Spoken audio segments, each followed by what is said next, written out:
अस्सलाम वालेकुम। उम्मीद है आप सब लोग खैर खैरियत से होंगे। इमरान खान साहब रोज़ाना कोई ना कोई इस तरह की बात करने की कोशिश करते हैं कि मीडिया से लेकर सोशल मीडिया तक और बाद में उनकी चीज़ें और बातें जो हैं वो डिस्कस होती रहे। तो गुज़िश्ता रोज़ भी उन्होंने इसी तरह के कुछ कारनामे सर अंजाम दिए हैं। मेरी समझ से बाहर है कि वो एक तरफ कहते हैं कि वो 20 की 20 सीटें जो हैं वो जीत रहे हैं और उनको कोई हरा नहीं सकता, और उनकी मकबूलियत जो है वो सातवें आसमान तक पहुंच चुकी है इस वक्त, और जो उनका बयानिया है वो खूब बिक रहा है। दूसरी जानिब वो इल्ज़ामात की बौछार भी कर रहे हैं। वो बता रहे हैं कि इलेक्शन कमीशन जो है वो भी उनके खिलाफ है, जो पीडीएम है वो तो उनके खिलाफ वैसे ही इलेक्शन लड़ रही है। फिर वो मिस्टर एक्स, फिर मिस्टर वाई, फिर इस्टेब्लिशमेंट कह लें आप, अंपायर कह लें आप, न्यूट्रल कह लें, वो सबको बता रहे हैं कि सब मेरे खिलाफ खड़े हो चुके हैं और मेरा मुकाबला इन सब लोगों से है। तो देखने की बात है कि अब वो कैसे इन सब का मुकाबला कर सकते हैं। अगर वाकई सच्ची मुच्ची अगर ये इमरान खान साहब के खिलाफ आकर खड़े हो चुके हैं और इमरान खान साहब का मुकाबला करने के लिए जुट गए हैं, तो फिर 20 क्या, मेरे ख्याल से इमरान खान साहब के लिए एक सीट भी निकलती हुई दिखाई नहीं देती। अलबत्ता इमरान खान साहब ने कल जो भी बातें की हैं, जो बयानात दिए हैं, ख़ास तौर पर इलेक्शन कमीशन के हवाले से, इलेक्शन कमीशन ने इमरान खान के इल्ज़ामात का नोटिस ले लिया, पैमरा से इस हवाले से रिकॉर्ड भी बुला लिया, क्योंकि इमरान खान साहब का कहना था अपने बयान के अंदर कि जो हमज़ा और मरियम से छुप छुप कर मिला जाता है, इस हवाले से शीरी मज़ारी ने भी गुफ्तगू की, बात की। तो इलेक्शन कमीशन ने तो इस तमाम मामले को कैटेगोरिकली डिनाई कर दिया है, रद्द कर दिया है। अगर देखा जाए, इमरान खान साहब का मुकाबला ना मिस्टर एक्स से है, ना मिस्टर वाई से है, ना जुडिशरी से है, ना इलेक्शन कमीशन से है, ना पीडीएम से है। दरअसल इमरान खान साहब का मुकाबला खास तौर पर पंजाब के अंदर उस्मान बुज़दार की 3 साल 8 माह की कारकर्दगी से है, जिसकी वजह से इमरान खान साहब को पता है कि उनके साथ इलेक्शन के अंदर होने क्या जा रहा है और उसका रिजल्ट क्या आने वाला है। अब ये परेशानी के अंदर इमरान खान साहब वो हार तो नहीं मानते, और वो उनका वो मामला है कि इतना झूठ बोलो, इतना झूठ बोलो कि वो सच लगना शुरू हो जाए। तो इमरान खान साहब वो गोयबल्स की इस थ्योरी के ऊपर कार फरमा है और वो वही काम कर रहे हैं। रोज़ाना वो आकर टीवी के ऊपर जलसों के दौरान, कभी सोशल मीडिया पर आकर वो यही बातें कर रहे हैं, यही बावर कराने की कोशिश कर रहे हैं कि वो तो इलेक्शन जीत चुके हुए हैं।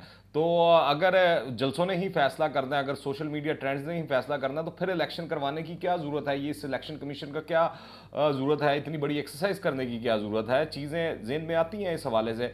हालांकि हालत ये है कि आप देखें कि इमरान खान साहब ने वो जो प्रोपेगेंडा कह लें, वो जितना बयानिया जो बयान बनाया था, उसको सुप्रीम कोर्ट ने उठाकर गुज़िश्ता रात रद्दी की टोकरी में फेंक दिया है। और वो उन्होंने बता दिया है कि इमरान खान के खिलाफ तरीके अदम एतमाद के हवाले से डिप्टी स्पीकर कासिम सूरी की रूलिंग के खिलाफ सो मोटो नोटिस का जो ये तफसीली फैसला आया है, उसमें कहना है कि बैरूनी मुदाखलत से मुतल्लिक पीटीआई की दलील से वो मुत्तफिक नहीं है।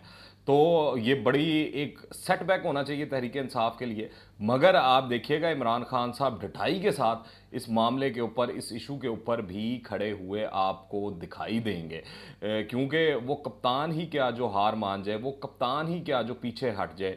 अब इस तमाम मामले को आप देखें तो पूरे मुल्क के अंदर बारिशें जो हैं वो चल रही हैं, सारा मामला हो रहा है। पर आप एक वो पिंडी बॉय भी हैं शेख रशीद साहब, उनका मैं खुसूसी तौर पर जिक्र करना चाहता हूँ कि पता नहीं वो कितनी दसियों बार मेरे ख्याल से शायद वो वजीर रहे हैं और हर हुकूमत और हर जगह जो है वो लाइमलाइट के अंदर रहे हैं, मीडिया की वो डार्लिंग है, आज भी, इससे पहले भी रहे हैं। मगर वो आज तक नाला लई जो है वो उसके मामलात को ठीक नहीं करवा सके। हर साल जब बारिश होती है तो पिंडी के बासी जो हैं वो नाला लई की वजह से कोफ का शिकार होते हैं, वो परेशानी का शिकार होते हैं, इंसानी जानों का ज़िया होता है।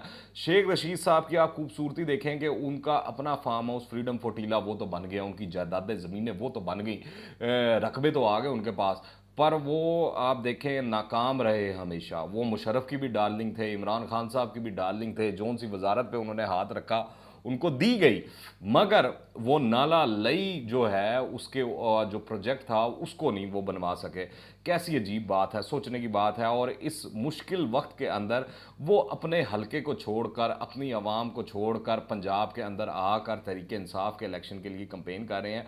अलबत्ता एंटी करप्शन पंजाब ने उनको बुला लिया है और पूछगिछ की जाएगी कि जो वो सारी ये दिहाड़ी दुड़ियाँ शेख साहब ने भी लगाई हैं उनका हिसाब दें। कि कहाँ से इतना पैसा आ गया, कहाँ से ये सारा कुछ हो गया। फिर दूसरी जानिब नैब ने भी जो फ़राह गोगी साहिबा हैं उनको सहूलतकारों समेत जो है वो तलब कर दिया है कि वो आएँ और आकर बताएं कि ये एसिड बियॉन्ड मीन्स जो हैं उसका जवाब दें। अब फ़राह गोगी तो नहीं लगता कि वो पाकिस्तान आएंगी ये वाली बेवकूफ़ी करेंगी, क्योंकि वो उनको निकाला ही बुशरा बेगम और जो इमरान खान साहब ने अपने दौर के अंदर अपनी हुकूमत के आखिरी दिनों में बड़े आराम से और बड़े अच्छे तरीके से जो पाकिस्तान से भगाया था, उसकी वजह ये थी कि वो दोबारा वापस ना आ सकें। तो क्योंकि वो वापस आ गई तो इमरान खान साहब हों, बुशरा बीबी हों, उस्मान बुज़दार हों या दीगर और लोग हों जिनके लिए वो सहूलतकारी करती रही हैं, तो उन सब की जान जो है उस पुतले के अंदर है जिसका नाम फ़राह गोगी है।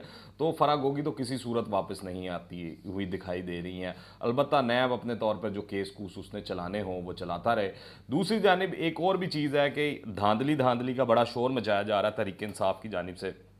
रोज़ाना सोशल मीडिया पर आ जाते हैं उनके ट्रोल्स, और वो ये मानने को तैयार नहीं है कि 20 से कम सीटें वो हारेंगे। अगर 20 वो जीत रहे हैं और 17-18 नून लीग वाले जीत रहे हैं, इस हिसाब से तो 38-39 सीटें हो जाती हैं और इलेक्शन 20 सीटों पे है। तो किसको जितवाना और किसको क्या करवाना है ये तो 2 दिन के अंदर कट्टी कट्टा निकल ही जाएगा। मगर सूरत हाल ये है कि वो कुरैशी साहब जो फर्जंद हैं वो 10 वोटों के ऊपर एक मोटरसाइकिल बांटते फिर रहे हैं मुल्तान के अंदर। इस सिलसिले के अंदर इलेक्शन कमीशन ने नोटिस भी ले लिया है, पूछगिछ भी यकीनी तौर पर होगी और वो सारा कुछ चलेगा। अलबत्ता जाते जाते मैं आपको बस ये बताता चलूँ कि इमरान खान साहब, मुझे नहीं याद पड़ता कि काफ़ी दिन हो गए हैं वो डोनाल्ड लू को भी भूल गए हैं, अमेरिका को भी भूल गए हैं, और वो जो बैरूनी साजिश वाला जो वो मामला था वो तो भूल गए हैं। वो तो खैर सुप्रीम कोर्ट ने भी उठा के बेड़ा गर्क कर दिया, बाहर फेंक दिए इमरान खान साहब के सारे बयानिए को। पर दिखाई ये दे रहा है कि किसी रावी ने बताया था कि अब इमरान खान साहब डोनाल्ड लू का नाम नहीं लेंगे, ना अमरीकी साजिश का जिक्र करेंगे, ना अमरीका को उस तरह टारगेट करेंगे। वो माफ़ी तलाफ़ी अभी पिछले दिनों हुई है ना, वो खबरें आई थी, चीज़ें आई थी, सारा कुछ आया था, बड़ी डिटेल में आई थी। ख्वाजा आसिफ साहब ने तो यहाँ तक क्लेम किया था कि हम जल्द इस हवाले से जो है चीज़ें बाहर लाएंगे। तो ये खबरें जो हैं वो सच दिखाई दे रही हैं, सच लग रही हैं, और लग यही रहा है कि पंजाब के अंदर हमजा शहबाज की दोबारा जो है वो वज़ीर आला मुंतखब हो जाएंगे, उनका नंबर गेम पूरी हो जाएंगी और तहरीक इंसाफ समेत परवेज़ अलाई साहब एक बार फिर हाथ मलते रह जाएंगे।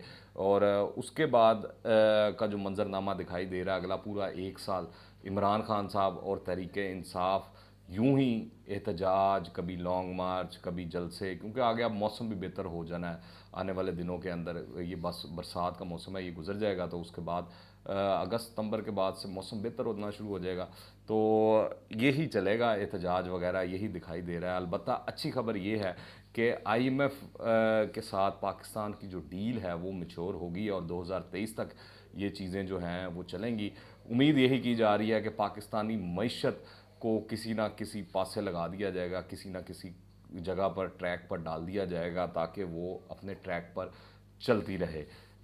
और भी जो भी इस हवाले से चीज़ें होंगी मैं आपको बताता रहूँगा। मगर आप इमरान खान साहब का जो ये बयानिया है कि उनका मुकाबला umpire, mister X, mister Y, election commission और PDM इन सब के साथ ही है, आप इस पर क्या राय रखते हैं नीचे कमेंट्स में लाजमी बताइएगा। दुआ में याद रखें। अंटिल द नेक्स्ट टाइम, अल्लाह हाफिज़।